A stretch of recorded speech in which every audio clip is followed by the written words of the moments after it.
Buenas tardes para todos. Es un placer tenerlos nuevamente con nosotros en este espacio dedicado a compartir conocimientos y experiencias. En nombre del equipo de bioanálisis farmacéutico, o más conocido por ustedes como BIFAR, queremos expresar nuestro sincero agradecimiento por la confianza y el continuo apoyo que nos brindan en este espacio de formación. Mi nombre es Laura González, me acompaña Juan José Reyes, ambos somos microbiólogos industriales y hacemos parte del equipo comercial. BIFAR se especializa en el control de calidad microbiológico para las diferentes industrias, incluyendo la farmacéutica humana, veterinaria, cosmética, hospitalaria, de aseo y desinfección. A lo largo de estos años hemos adquirido experiencia tanto en el mercado nacional como internacional. Nuestro laboratorio se encuentra ubicado en Bogotá, Colombia. Además, contamos con una filial en los Estados Unidos. Su nombre es BIFAR LLC y se encarga de la comercialización y distribución de insumos de laboratorio. El día de hoy nos acompaña nuestro director técnico, él es Andrés Suárez. Es microbiólogo industrial y ambiental. Cuenta con más de 10 años de experiencia en laboratorios de control de calidad y plantas de producción, tanto estériles como no estériles. Es magíster en calidad y gestión integral. Además, es auditor integral en sistemas de gestión de calidad. Antes de dar inicio, queremos explicarles la dinámica del webinar para quien nos acompaña por primera vez. Nuestro expositor comenzará su presentación de manera continua. Les invitamos a dejar sus preguntas en el chat, indicando su nombre, empresa e inquietud. Al finalizar el seminario, abriremos un espacio para revisar las preguntas y seleccionaremos las más comunes o relevantes para abordar. Además, les recomendamos estar muy atentos al chat, donde estaremos compartiendo información relevante y un enlace para una encuesta, la cual agradecemos de antemano que la diligencien, ya que es muy importante para nosotros saber su opinión y tener una retroalimentación de su parte. Ahora te cedo la palabra, Andrés. Bienvenido. Laura, muchas gracias por tu presentación. Damas y caballeros, muy buenas tardes para todos. Espero que se encuentren muy bien. Y de antemano les agradezco por tomarse el tiempo de compartir este pequeño espacio de generación de conocimientos con nosotros. El día de hoy vamos a hablar de un tema que en lo personal me apasiona demasiado y se trata del control microbiológico en la fabricación de medicamentos estériles. En este espacio de conocimiento vamos a viajar a través de cómo influyen los controles microbiológicos en la fabricación de los medicamentos estériles. En este orden de ideas vamos a hablar de una pequeña introducción desde cómo vamos a realizar los controles microbiológicos en la industria farmacéutica de productos estériles. Vamos a ir viajando a través de esta presentación en cómo vamos a hacer controles de materias primas, material de envase, de los controles microbiológicos en proceso y por último el producto terminado. Asimismo, vamos a englobar la injerencia que tiene el laboratorio de microbiología en validación de procesos, entre otros. Muy bien, entrando en materia. Hoy por hoy, no solamente a nivel nacional, sino también a nivel internacional, tenemos regulaciones para la fabricación de medicamentos estériles. En Colombia, para línea humana de productos farmacéuticos estériles, nos regimos bajo la resolución 1160 del 2016. Para la línea veterinaria, la resolución 03826 del 2003. Y adicionalmente, también tenemos otros parámetros o estándares internacionales bastante rigurosos a la hora de exigir cumplimientos normativos en la fabricación de medicamentos estériles, como la EMA, los informes 45 de la AMS, los lineamientos de la FDA y algo que va muy de la mano con la EMA, que es la ICH. En ese orden de ideas, es muy importante tener en cuenta que para proceder a fabricar estos medicamentos estériles debemos cumplir con ciertas condiciones y ciertos requisitos a nivel de infraestructura. Dentro de estos, ¿cuáles están? Evitar el flujo o contraflujo de procesos para evitar contaminación cruzada a nivel microbiológico. Debemos tener áreas muy bien definidas, instructivos o procedimientos muy bien definidos acerca del ingreso y la salida y el movimiento de las áreas controladas, esclusas de ingreso de material, de personas de manera independiente, asimismo de salida, áreas totalmente diseñadas para evitar la proliferación de microorganismos.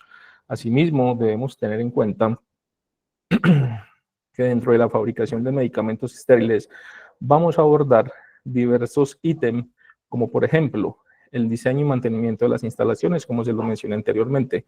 Un correcto diseño de las instalaciones nos va a permitir o nos va a garantizar que adicional con los sistemas de apoyo crítico vamos a tener unas condiciones microbiológicas a nivel de ambiente que nos va a permitir evitar la contaminación cruzada. En buenas prácticas y capacitación del personal es un aspecto bastante importante y fundamental, ya que el nivel operativo de las plantas productivas en gran parte son los que nos van a facilitar o nos van a agilizar las buenas prácticas de manufactura de los medicamentos estériles. Como les mencioné anteriormente, también debemos tener un previo control microbiológico de las materias primas y del material de envase.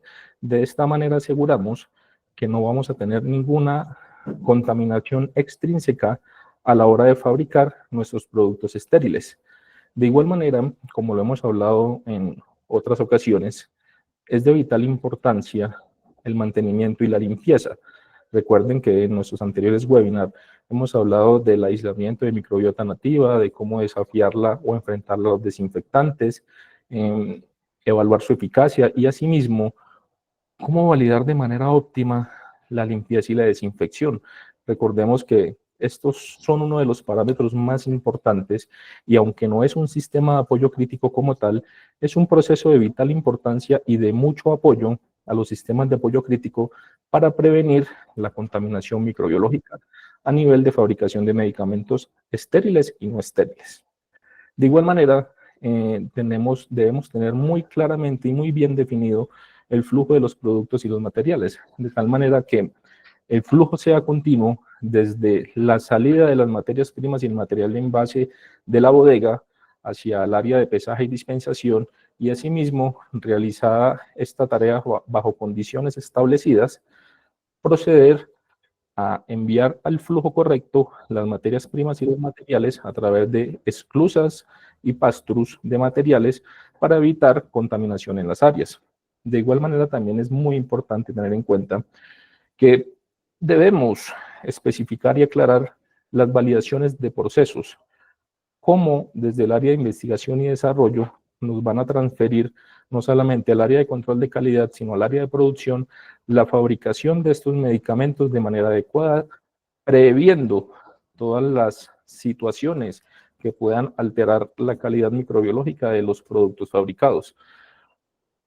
De igual manera, también cobra mucha importancia en las buenas prácticas de manufactura de medicamentos estériles la higiene, el lavado de manos y el correcto uso de los uniformes o de la dotación o de los elementos de protección personal para que asimismo evitemos polución en las áreas controladas. Recuerden que es de vital importancia tener un sistema HVAC calificado y contrarrestar o complementar el buen uso de la indumentaria para evitar contaminación cruzada.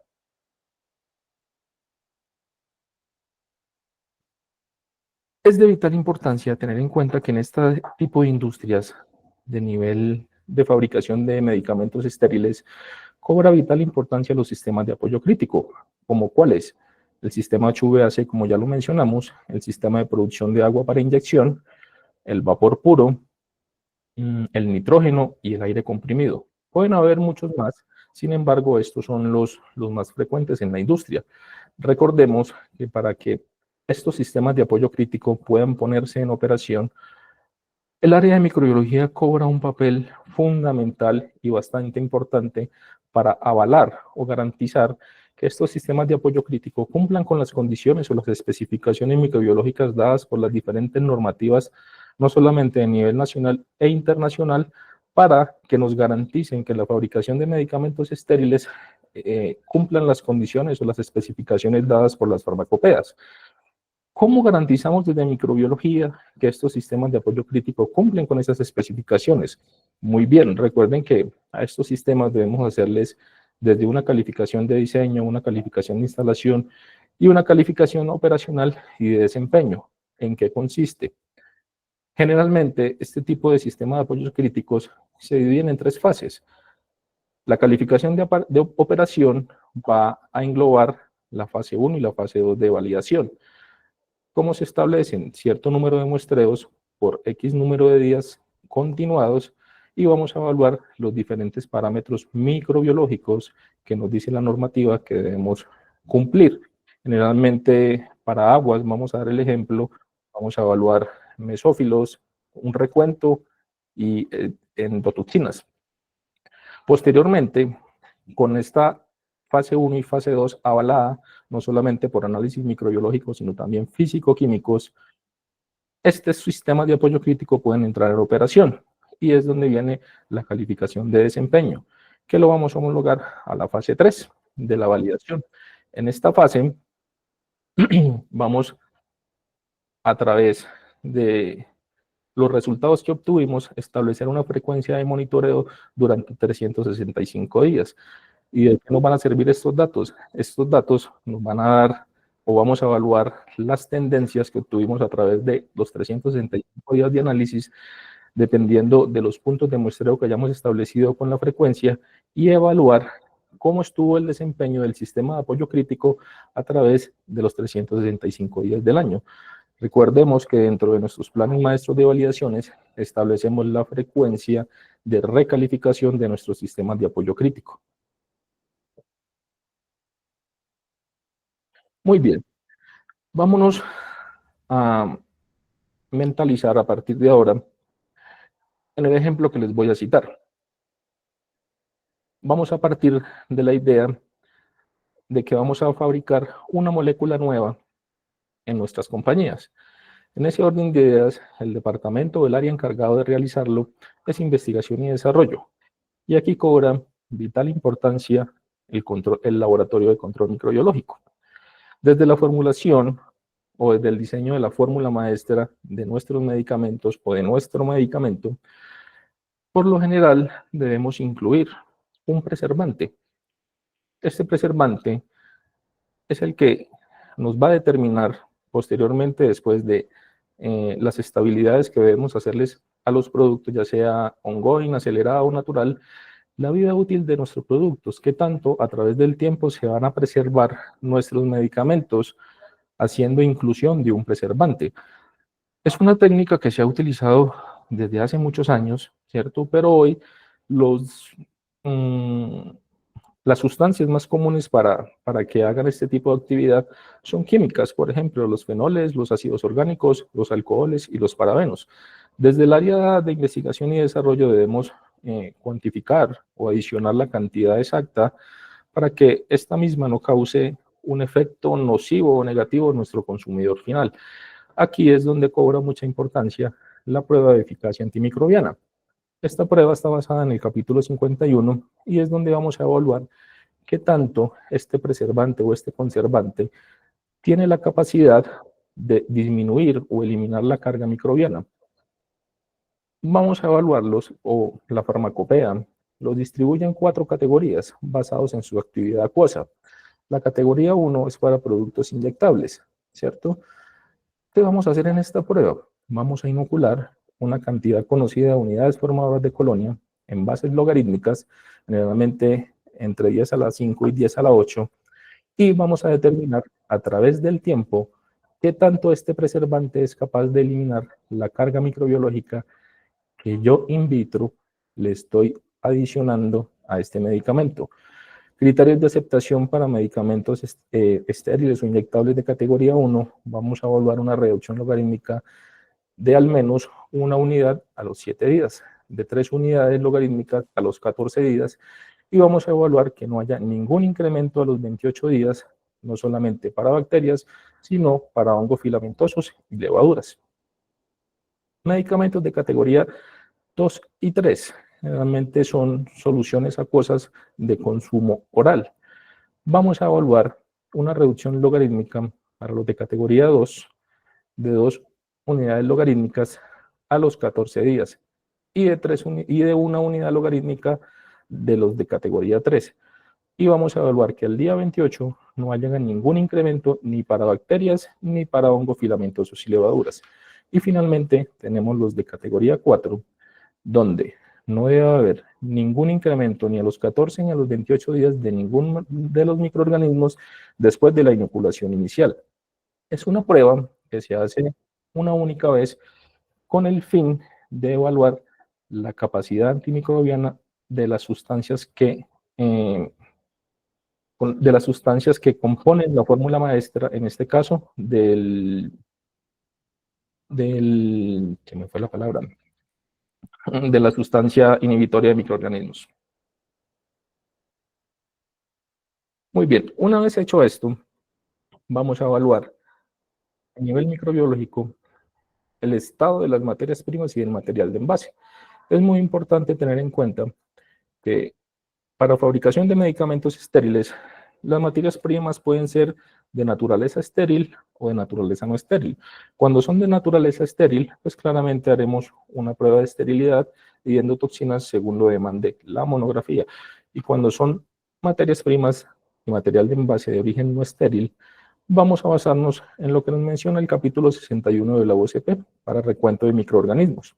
En ese orden de ideas, este capítulo nos menciona 3 metodologías para poder evaluar el recuento de microorganismos, tanto de materias primas y de material de envase, haciendo la aclaración que son materias primas no estériles. La primera metodología es el recuento en placa, donde es uno de los métodos más comunes y podemos hacerlo de 2 maneras, una siembra en profundidad o una siembra en superficie.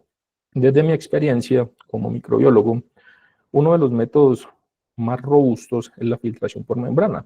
Esta metodología, como todos ustedes lo saben, consiste en la capacidad de una membrana de 0.45 micras, hacer pasar una muestra a través de esta membrana por presión, y en caso de que la materia prima o el material de envase o la matriz que estemos haciendo pasar a través de esta membrana tenga la capacidad de retener los microorganismos presentes en la muestra. Asimismo, vamos a poner en contacto con un medio de cultivo y posteriormente incubación para evaluar si las materias primas o el material de envase tienen carga microbiana. Y por último está el número más probable. Es una metodología que hoy por hoy está siendo bastante cuestionada, no es tan común, ya que tiene una exactitud bastante baja y al ser un método cualitativo, está siendo bastante irrelevante en este tipo de industrias. Por otro lado, también tenemos la prueba de microorganismos específicos basados en el capítulo 62. Aquí vamos a determinar la presencia o ausencia de cierta gama de microorganismos. Hoy por hoy las farmacopeas nos dan lineamientos o especificaciones de qué microorganismos buscar. Por ejemplo, Staphylococcus aureus, Pseudomonas aeruginosa, E. coli, Salmonella, Candida, Clostridium, bacterias gram-negativas tolerantes a la bilis. Recuerden que muchas de las monografías o los materiales de envase no tienen, muchas de las materias primas o materiales de envase no tienen monografía establecida en las farmacopeas. En ese orden de ideas debemos basarnos en el capítulo 11 a 11. En este capítulo nos dan directrices y lineamientos de especificaciones y qué análisis realizarles a las materias primas y al material de envase. A continuación, quiero mostrarles a nivel de laboratorio cómo se realizan estos procedimientos y cómo se ven ciertos microorganismos. Vamos a detallar el análisis de bacterias gram-negativas tolerantes a la bilis. Esta metodología tiene una particularidad. La USP nos permite hacerlas a través de una metodología cualitativa o cuantitativa. Si es cualitativa, vamos a hacer un preenriquecimiento no selectivo en caldo casoide, después un enriquecimiento selectivo en caldo Mossel y posteriormente vamos a realizar una siembra en superficie agar-BRBG. Contrasta con la metodología cuantitativa que a partir del preenriquecimiento no selectivo vamos a hacer tres diluciones seriadas, 10 a la menos 1 hasta 10 a la menos 3 en caldo Mossel. Posterior al tiempo de incubación, vamos a realizar una siembra en superficie y vamos a evaluar el crecimiento. Este mismo capítulo nos da una tabla para poder interpretar los resultados en caso de que tengamos crecimiento. Y asimismo, aparte de la interpretación, nos permite generar un reporte con base en el inverso de la dilución. Por otro lado, tenemos el Staphylococcus aureus, el cual lo hacemos en agar salado manitol posterior a una preincubación no selectiva en caldo casoy. Si tenemos presencia de Staphylococcus aureus, vamos a ver colonias amarillas debido al viraje o el cambio de pH por la fermentación del sustrato. Por otro lado, tenemos Salmonella. Salmonella, al igual que las bacterias gram-negativas tolerantes a la bilis, tienen un preenriquecimiento no selectivo en caldo casoy, un enriquecimiento selectivo en caldo rapaport, y posterior vamos a hacer una siembra en agar XLD. Si hay presencia de salmonela o posible presencia de salmonela, vamos a ver colonias rosadas con un precipitado negro, y esto se da debido a la formación de sulfuro de hidrógeno. Y por último tenemos a nuestro caballito de Troya en la industria farmacéutica y la microbiología, que es la E. coli. Aquí vamos a tener un preenriquecimiento no selectivo en caldo casoy, posteriormente un enriquecimiento selectivo en caldo McConkey, y por último una siembra en agar selectivo y diferencial, que es el agar McConkey. Si tenemos colonias presuntivas de E. coli, vamos a ver colonias rosadas. Muy importante tener en cuenta que tanto el capítulo 62 como el 11.13 nos da la obligatoriedad de identificar las colonias presuntivas que tengamos en nuestros análisis. En ese orden de ideas, este capítulo que les estoy mencionando, que es el 11.13, caracterización, identificación y tipificación de cepas microbianas, nos da 3 metodologías. La primera, una identificación bioquímica, que hoy por hoy ya también está siendo bastante cuestionada. Por otro lado, tenemos la identificación por métodos fenotípicos, que puede ser espectrometría de masas. Hoy por hoy BIFAR cuenta con la tecnología de Bruker, que son resultados que se dan en 24 horas, y no solamente nos permite identificar bacterias, sino también hongos y levaduras, limitaciones que tienen otras casas comerciales.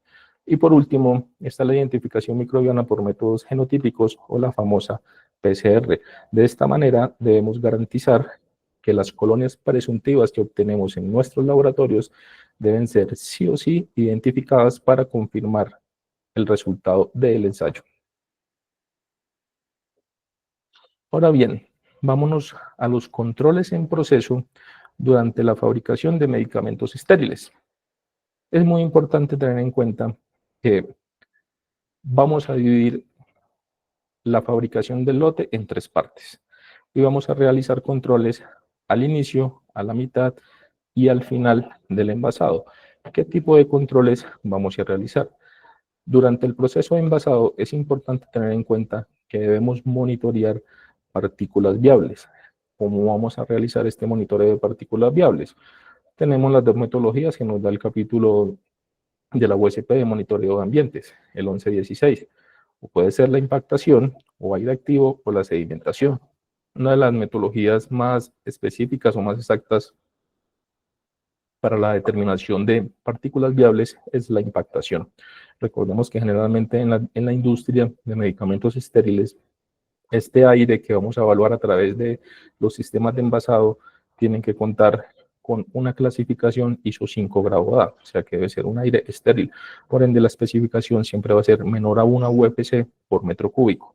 Al mismo tiempo, aunque no es un parámetro microbiológico, pero generalmente este monitoreo lo hace el área de microbiología, es el control de partículas no viables.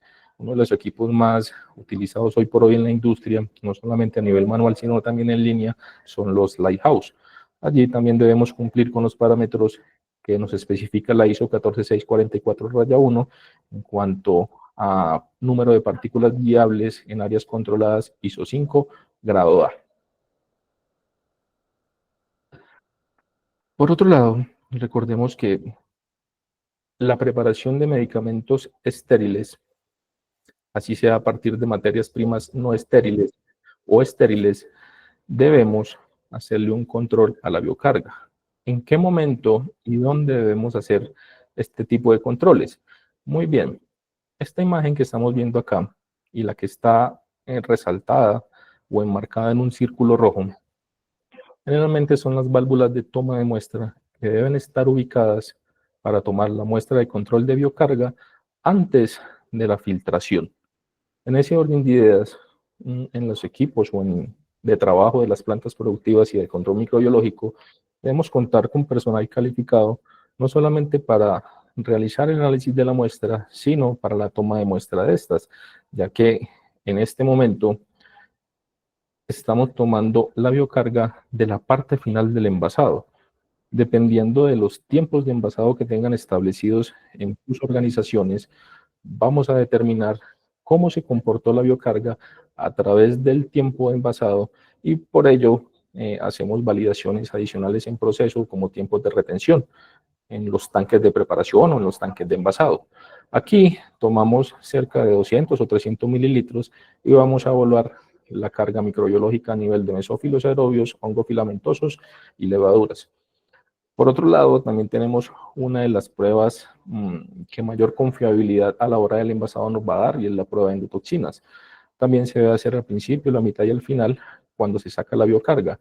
Es un parámetro bastante importante ya que podemos obtener resultados en una hora y como bien sabemos, aunque el filtro generalmente de esterilización es de 0.22 micras, no posee la capacidad de retención de endotoxinas bacterianas, pero sí nos puede dar una idea de que en algún momento en el proceso de envasado tuvimos o se tuvo o se tiene presencia de bacilos gram negativos que finalmente son los que producen este exopolisacárido. ¿Se acuerdan que conversamos de cómo íbamos a enlazar no solamente los controles microbiológicos, sino también las validaciones de proceso? Pues ya que estamos hablando de la biocarga, que es una muestra que se toma antes del proceso de esterilización terminal o de la filtración esterilizante, es muy importante tener en cuenta que a nivel microbiológico, en este tipo de organizaciones de fabricación de medicamentos estériles, debemos contar con la validación de filtro esterilizante. ¿En qué consta esta validación? Como lo hemos hablado a lo largo del año en otros webinars, debemos demostrar documentalmente y prácticamente que los filtros que usamos para retención microbiológica sean capaces o tengan la eficiencia suficiente de retener cierta cantidad de microorganismos en unidades logarítmicas. Hoy por hoy, en BIFAR, estamos dando mucho auge y estamos apoyando mucho a nuestros clientes con este proceso de validación de filtración esterilizante. Y no solamente a nivel local, también estamos abarcando mercado a nivel internacional. Es muy importante tener en cuenta que esta validación de filtro esterilizante, como lo demanda el capítulo 1129.4, aparte del reto microbiológico de retención de veribundimona diminuta, debe contar también con otros parámetros físico-químicos. Y ahora bien, nos vamos al control microbiológico del producto terminado. Una vez terminado el proceso de envase o de envasado, debemos tener procedimientos muy robustos de muestreo de nuestro producto terminado. Es de vital importancia que contemos con muestras de todo el proceso de envasado, es decir, muestras del inicio, la mitad y final del envasado, con el fin de garantizar que durante todo el proceso, y ahora que vamos a hacer el control microbiológico del producto terminado, garanticemos a través de un pool de estos 3 tiempos de envasado que no contenga ningún tipo de contaminación microbiológica. En ese orden de ideas, vamos a irnos al primer parámetro, que es la determinación de endotoxinas. Aunque ya lo evaluamos a nivel de controles en proceso, debemos garantizar que los resultados que obtuvimos durante el proceso de envasado son coherentes o reproducibles en el momento de evaluar el producto terminado. Para esto existen 2 metodologías en el capítulo 85. Uno es el método ya conocido por todos y el más usado, que es el cualitativo, basado en la técnica del gel cloth, donde a través de un reactivo de sensibilidad y haciendo una máxima dilución válida, vamos a determinar si el producto tiene o no presencia de endotoxinas. Y por otro lado, tenemos métodos cuantitativos, como el turbidimétrico y el cromogénico, que nos va a permitir cuantificar, como su palabra lo dice, la cantidad de endotoxinas presente en un medicamento. Este método hoy por hoy está cobrando mucha importancia y mucho auge en la industria farmacéutica, ya que nos va a permitir determinar qué tan robustos están nuestros procesos, no solamente a nivel de preparación, sino cómo se comportan nuestros medicamentos estériles en cuanto a la cuantificación de endotoxinas en el producto terminado y en el producto en proceso. Y por otro lado, tenemos la prueba de esterilidad. La prueba de esterilidad, basada en el capítulo 71, nos determina o nos da o nos genera la facilidad de realizarla a través de 2 metodologías. Una es la inoculación directa en el medio de cultivo. Es una de las metodologías, sí, claramente más fáciles de realizar a nivel de laboratorio, pero las que tienen mayor riesgo de contaminación, debido a que en este proceso de siembra de la esterilidad por inoculación directa, el operario tiene mayor manipulación y contacto con esta muestra. Si estamos hablando de, de prueba de esterilidad a nivel de ampolletería, pues aquí corremos un riesgo bastante alto de contaminación, ya que al romper las ampollas, si no se cuentan con dispositivos especializados para ello, puede ocasionar cortaduras o heridas que pueden generar contaminación cruzada a la hora de hacer esta inoculación. Y por otro lado, tenemos la metodología de filtración por membrana, que puede basarse también en dos submetodologías, la esterilidad abierta y la esterilidad cerrada. La esterilidad abierta, pues básicamente es la que nosotros en el laboratorio montamos el sistema con una bomba de presión a través del manifold y de embudos con membranas de nitrocelulosa de punto 45 y hacemos pasar la muestra a través de esta membrana y posteriormente la vamos a dividir en dos, o en otras organizaciones la hacen por separado, y posteriormente vamos a dividirlas en dos medios de cultivo, en el caldo casoy y en el caldo tioglicolato. El caldo tioglicolato lo vamos a incubar a 32.5, más o menos 2.5 grados centígrados para bacterias, y este medio tiene la capacidad o la característica especial de generarnos tres atmósferas, una aerobia, otra microaerofílica y otra anaerobia. Recordemos que este medio de cultivo tiene una pequeña capa de agar y un indicador de sarsurina que nos permite ver la disponibilidad de oxígeno a través de todo el medio de cultivo. Y por otro lado tenemos el caldo casoy, que una vez pasada la muestra, vamos a incubarla a una temperatura de 22.5 grados centígrados, más o menos 2.5, durante 14 días. Una vez pasado el tiempo de incubación, vamos a revisar que ninguno de los dos medios de cultivo, finalmente pues recuerden que esta revisión o inspección visual se debe hacer diaria en la prueba de esterilidad, y vamos a ir anotando los datos primarios en nuestros respectivos formatos asociados a nuestro sistema de gestión de calidad. Una vez evaluados los 14 días, podemos determinar que la muestra es estéril y es válida solamente para la muestra analizada, pero con este check podemos dar play a la liberación de los productos estériles. Damas y caballeros, nuevamente para mí ha sido un placer poderlos acompañar en este espacio de generación de conocimiento. Espero que en una próxima ocasión nos podamos encontrar y volver a tener una conversación amena. Finalmente recuerden que estamos abiertos y dispuestos a escuchar sus peticiones e intereses de unos futuros temas de conversación en este espacio que mes a mes y a través de todo el año tenemos con ustedes. Nuevamente, muchísimas gracias y espero que haya sido de su total agrado.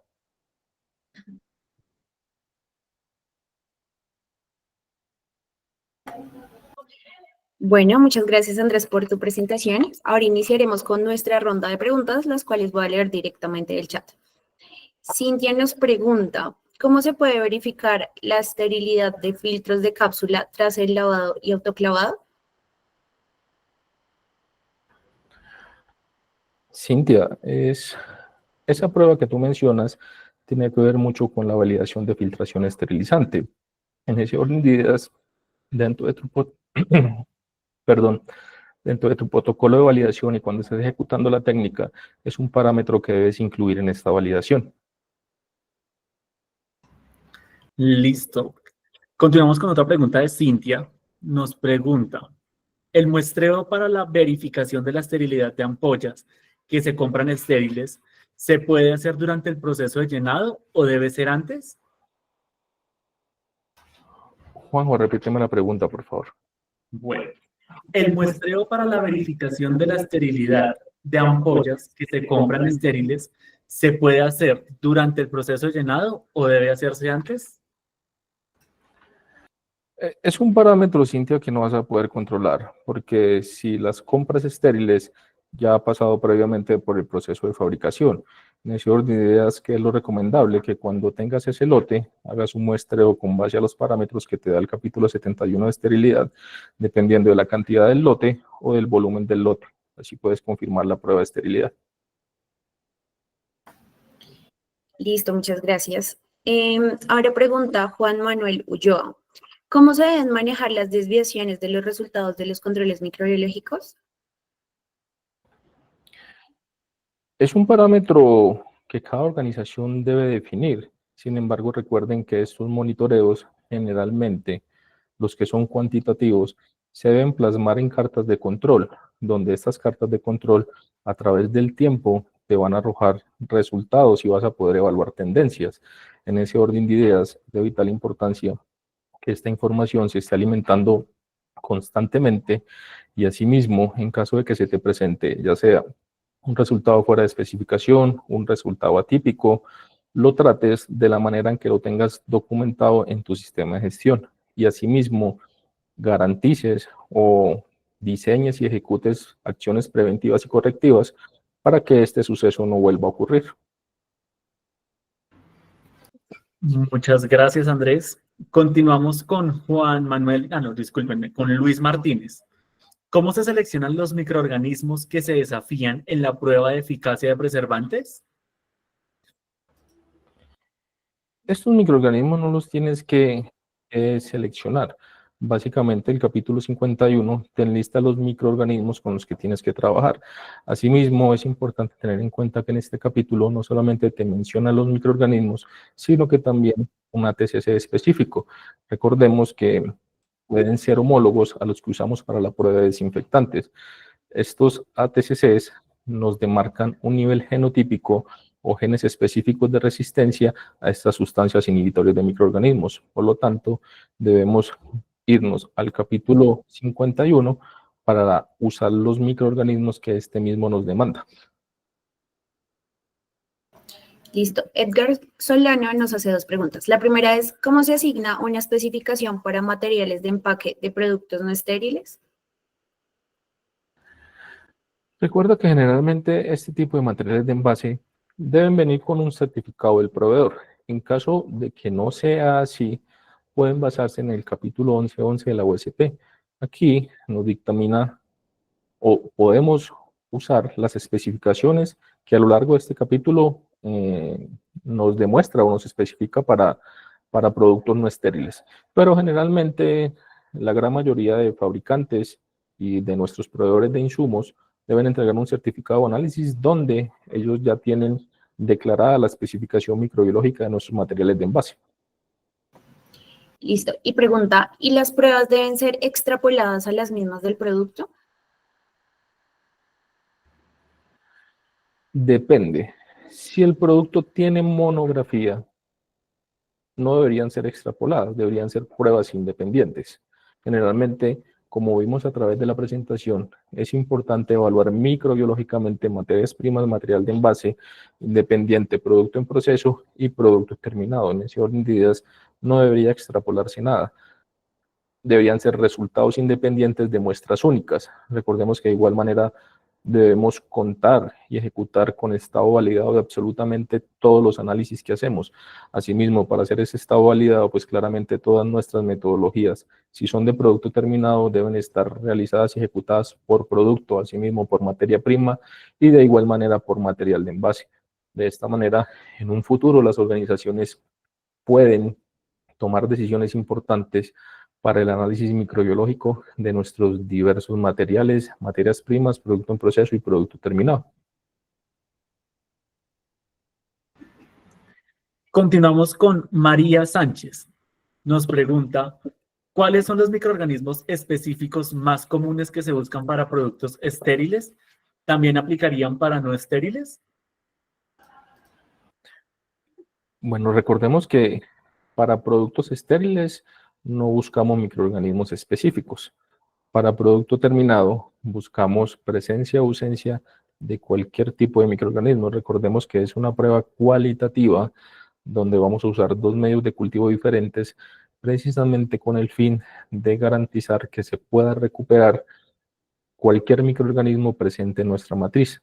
Por lo mismo y tanto, en la validación de esta metodología es muy importante tener en cuenta el límite de detección.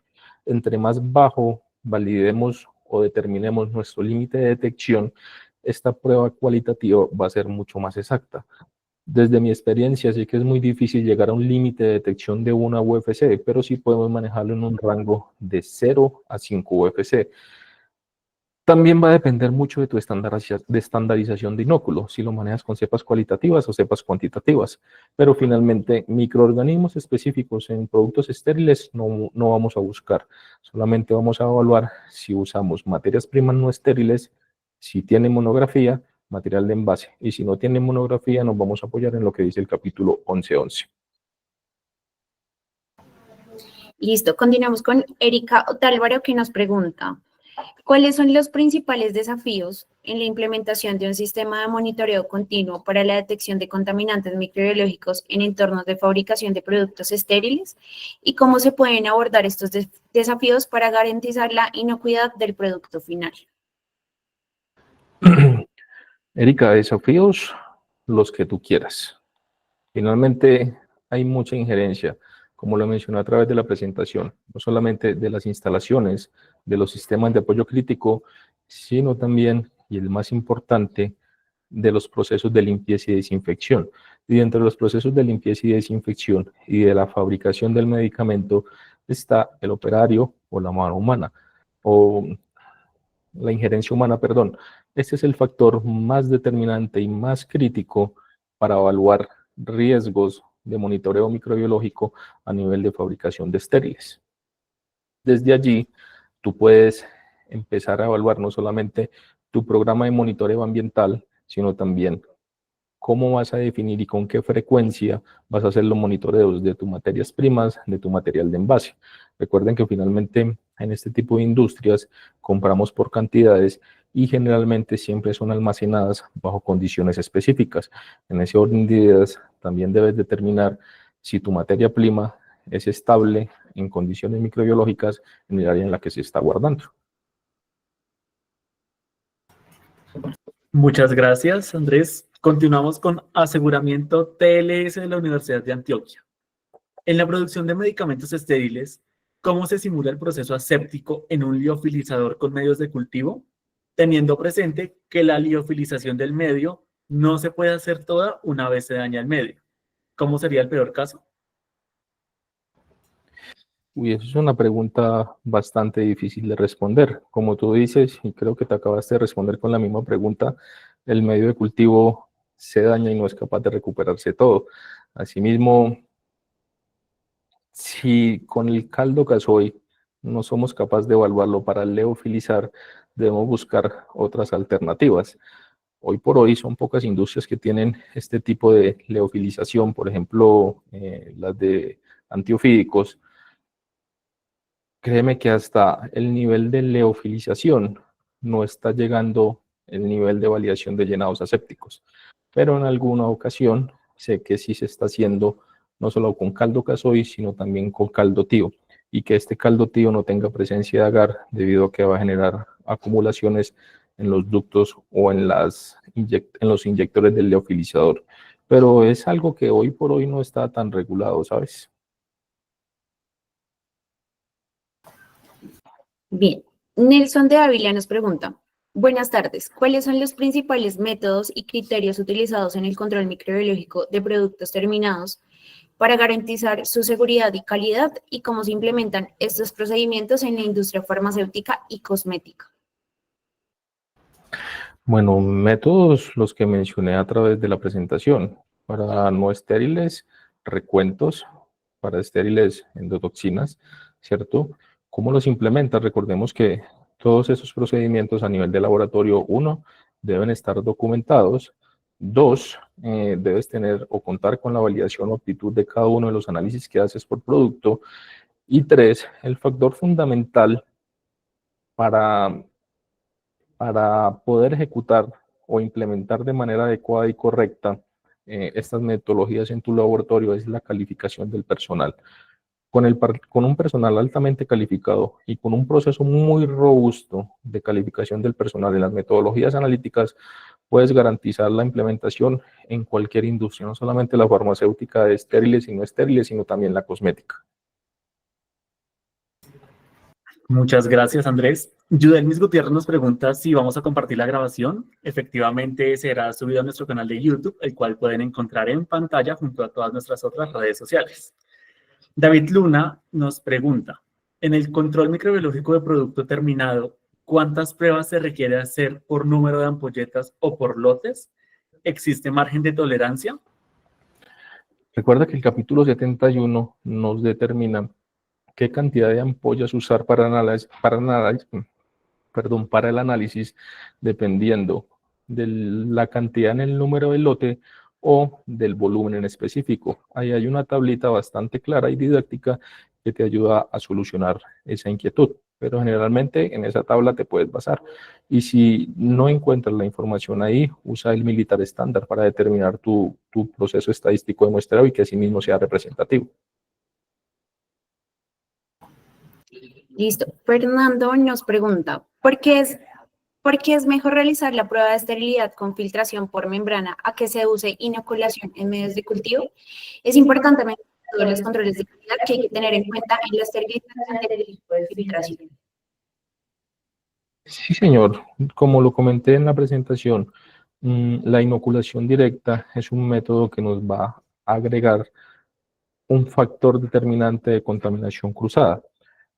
También, como lo mencioné, existe la filtración por membrana no solamente abierta y cerrada, aunque hace parte de la validación del proceso, la esterilización de los materiales, y de los equipos que usemos para la esterilización. Sin embargo, desde mi punto de vista y de mi experiencia, es mucho más certera, o sea, tiene más precisión y exactitud la prueba de esterilidad por filtración por membrana. Finalmente, recordemos que este mismo capítulo de esterilidad nos dictamina un porcentaje de falsos positivos a través del año, donde este porcentaje no puede ser mayor a 0.5. Si es mayor a 0.5, debes tomar acciones correctivas en tu proceso. Entonces, tú también debes evaluar y establecer con base en las necesidades que tiene y en las garantías de tu proceso, qué metodología es más viable para ti y cuál te va a arrojar mejores resultados. Pero desde mi experiencia, la filtración por membrana. También tengo claro que hay diversas muestras o matrices de productos estériles que es difícil de filtrar. Asimismo, la industria ha evolucionado, por ejemplo, en esterilidad cerrada, en diversos canister para analizar este tipo de muestras. Y recordemos que si las muestras también son poco miscibles y nos van a, a generar un problema o una interferencia a la hora de filtración, pues existen sustancias como el miristato y isopropilo que nos van a permitir diluir y facilitar la filtración de estas muestras. Muchas gracias, Andrés. Continuamos con Luis García Mora. ¿Qué criterios se utilizan para seleccionar la mejor metodología, gel clot, cinético, turbidimétrico o cromogénico, para la determinación de endotoxinas en productos específicos? Es que volvemos a lo mismo. Los tres métodos son válidos, pero ahí tenemos que evaluar cuál método o qué tanta precisión y exactitud quiero tener en mi organización. El método cualitativo claramente nos va a arrojar presencia o ausencia de endotoxinas. Sin embargo, hay productos que por más que tú los valides van a generar interferencia, ¿cierto? En ese orden de ideas cobra mayor validez o importancia este tipo de metodologías cuantitativas. De igual manera, también recordemos que estas metodologías cuantitativas trabajan con una sensibilidad muchísimo más baja que con las que hacemos las pruebas de GelCloud. En ese orden de ideas, si nos vamos a resultados más confiables y qué metodología escoger, siempre me iría por la cuantitativa. Cualquiera de los dos te va a arrojar una exactitud, una robustez y una precisión demasiado alta. Muchas gracias, Andrés. Giovanni Luna nos pregunta, ¿para la prueba de esterilidad es necesario que el medio tioglicolato tenga resazurina y agar o se puede utilizar el medio sin estos componentes?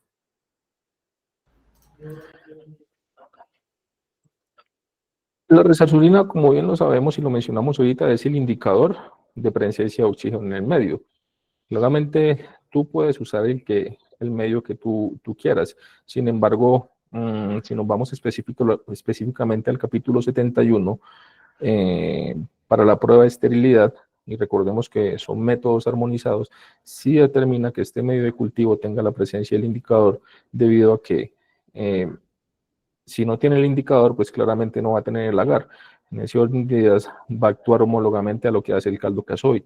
Y en el peor de los casos, si tienes un microorganismo microaerofílico o anaerobio, pues básicamente no lo vas a determinar en esa prueba, con ese medio de cultivo. Bueno, ya no hay más preguntas por el día de hoy. Muchas gracias, Andrés, por compartir esta presentación. Agradecemos a todos nuestros asistentes por su participación y quienes tengan dudas adicionales o si están interesados en realizar sus procesos microbiológicos con nosotros, no duden en escribirnos en el correo electrónico que ven en pantalla. Con mucho gusto solucionaremos todas sus inquietudes. De igual forma, les invitamos a seguirnos en nuestras redes sociales y a visitar nuestra página web. Si se perdieron alguno de nuestros otros webinars anteriores, pueden encontrarnos en todas las grabaciones en nuestro canal de YouTube. Les deseamos una feliz tarde y agradecemos su compañía.